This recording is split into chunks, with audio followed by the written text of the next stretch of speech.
जय परमेश्वर देवता लोगों, जय परमेश्वर। बड़ाऊ किताब मुफीद आम मौसम ब जगदितकारनी अतस्नीब सात अनुपदास मौत वतन मुलक मारवार। यह जगदितकारनी जिसको श्री अनुपदास प्रिंटिंग प्रेस छावनी एरमपुरा में छाप के प्रसिद्ध किया। तारीख 17 अप्रैल सन 1909 जब एहसास बुद्धि 12 सम्मत 1965। Page number 124।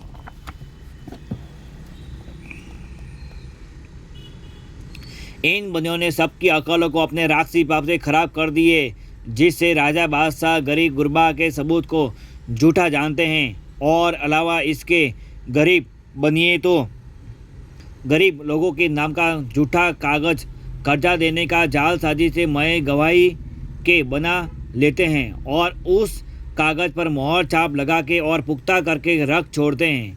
और इसी तरह से तालेवार बनिए अमीर लोगों के नाम का कागज कर्जा देने का झूठा बना लेते हैं और कहते हैं कि मुझसे फलाने अमीर सरदार ने इस कदर रुपया 1 रुपया सैकड़े के ब्याज पर लिए हैं और ब्याज के रुपये बनियों को वसूल नहीं हुए तो क्या काम करते हैं कि ब्याज के रुपये जोड़ के असल रुपयों में जोड़ देवे कि ब्याज के रुपयों का भी ब्याज शुरू हो जावे। सो यह बनिए बेईमान ऐसे कागज झूठी गवाही करा के और मोहर छाप लगा के और सबूत पुख्ता करके रख छोड़ते हैं। और कुछ दिन या बरस गुजरने के बाद यह बनिए रुपयों का तगाजा करते हैं कि तुम्हारे दादा ने हमारे दादा से इस कदर रुपया कर्ज लिए थे, वो हमको दे दो, क्योंकि रुपयों का सबूत हमारे पास मौजूद है और तुम्हारे दादा के हाथ का तमसुक लिखा हुआ है, गवाही वगैरह समेत हमारे पास मौजूद है। सो उसने कहने से रुपया दे दिए, जब तो खैर, नहीं तो वो झूठा जाली तमसुक रात में पेश करके और चौथाई देके नालिश कर देते हैं और रुपया वसूल कर लेते हैं। परंतु वक्त के हाकिम और राजा बादशाह इन सौदागरान के जालसाजी पर गौर नहीं करते हैं, क्योंकि जो गरीब ने बनिए से कर्ज लिया हुए तो गरीब यह कभी नहीं कहे कि मैंने नहीं लिया, क्योंकि जो रुपया कर्ज लेता है वो भी अपने पास लेन देन का सबूत रखता है।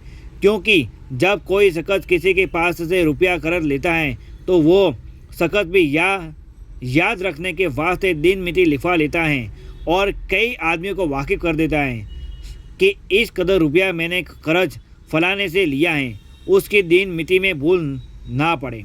परंतु सौदागर महादान जाल के कागज पत्र बना के रुपया एक ज़बरदस्ती की राह से ले लेते हैं। और जब गरीब आदमी हाकिम अदालत से दरियाफत करके इंसाफ कराना चाहता है और कहता है कि जो रुपया यह सौदागर महाजन हमसे मांगते हैं वो रुपया हमने नहीं लिए, और यह कहते हैं कि तुम्हारे दादा ने हमारे दादा से लिए थे, सो हम ईमान धर्म से कहते हैं कि हमारे दादा ने इनके दादा को ब्याज समेत रुपये पीछे दे दिए, जिसका सबूत हमारी बही में मौजूद है, सो देख लिया जावे।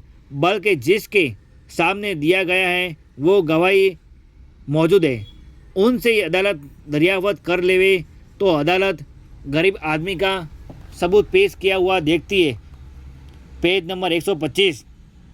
गरीब आदमी का सबूत पेश किया हुआ देखती है तो भी झूठा ठहराते हैं और बनिए के सबूत को सच्चा जानते हैं, चाहे बनिया कैसा ही झूठा क्यों ना हो। परंतु तो भी राजा बादशाह बनियों को ही सच्चा और ईमानदार जान के गरीब से रुपया दिलवा देते हैं और गरीब के सबूत को गौर नहीं करते, जिसकी खास वजह यह है कि इन बनियों ने इंद्रजाली जाल से तमाम जहान की अकल और राजा बादशाहों की अकल को कैद कर दी है, जिससे बनियों को ही सच्चा जानते हैं, चाहे बनिए साहब झूठे क्यों ना हो और गरीब गुरबा चाहे सच्चा होवे, परंतु राजा बादशाह इनको झूठा ही समझते हैं। और अलावा इसके सौदागरान के कामदार जात का ख्याल करके अपने सेठों का हुक्म सर माथे के ऊपर उठा के हर किसी के नाम का जाली तमसुक बना रखते हैं और गवाही वगैरह का करार रखते हैं और मजमून तमसुक वगैरह का इस तरह से दिल लिखते हैं कि फलाने शख्स ने फलाने सेठ से इस कदर रुपया इतने के ब्याज पर बैल गाय और मकान वगैरह गिरवी रख के लिए थे, सो यह रुपया मैं नहीं दूँ तो यह कुल चीज़ें जो तमसुक में लिख दिए वो इस कर्जे बाबत कर्जा देने वाले के हैं। हमको राज दरबार में इन चीज़ों से जो तमसुक में लिख दिए कुछ वास्ता नहीं है, अगरचे मेरी तरफ से इस कदर कर्ज के रुपया बाबत राज दरबार में किसी तरह का उजर करूं तो मैं राज का गुनहगार हूँ।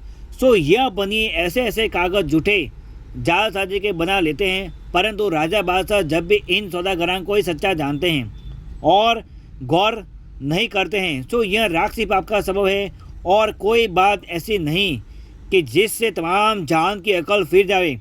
सो यह सिर्फ इंद्रजाल की ही माया है और इस जाल से ही सबका धन काबू में कर लिया है और दूसरी वलायतों में जो धन है उसको भी अपनी हिकमत से काबू में किया चाहते हैं क्योंकि दूसरी वलायतों में इनकी दुकानें पहुंच गई है और पहुंचती जाती है। सो इसी तरह से वहाँ का भी धन अपने काबू में कर लेंगे, क्योंकि दुनिया में चांदी सोने के खाने कदीम से ही थी जिसे सोने चांदी का ठाट और पाट गिना जाता था। सो इन बनियों ने अपने राक्षसी पाप के जोर से कुल धन जिसका ठाट और पाट संसार में गिना जाता था, सो इन महादान ने अपने कब्जे में कर लिया है। इससे तमाम दुनिया सौदागर बनियों के पांव नीचे हैं। इससे ये सातों आठों वलायतों के राजा बादशाह यह बात काबिल गौर करने के हैं कि तमाम जहान खेती बाड़ी करके राजा बादशाहों की औलाद को खेती करने वाले ही पालते हैं और जिस पर भी हजारों तरह की बेगार को हाजिर रखते हैं और करते हैं। सो इन लोगों की ऐसी तो करनी है और अलावा इसके यह खेती करने वाले रात दिन जानवरों की तरह से मेहनत करके कमाते हैं। जय परमेश्वर। तमाम जान के बच्चे बचने के लिए 7 अनुपदास महाराज लिखी किताब जगत कारणी 274 तमाम पढ़कर बंदोबस्त करो, जब जाके सब संसार की औलाद को अच्छी तरह से आराम मिलेगा। जय परमेश्वर। देवता लोगों जय परमेश्वर।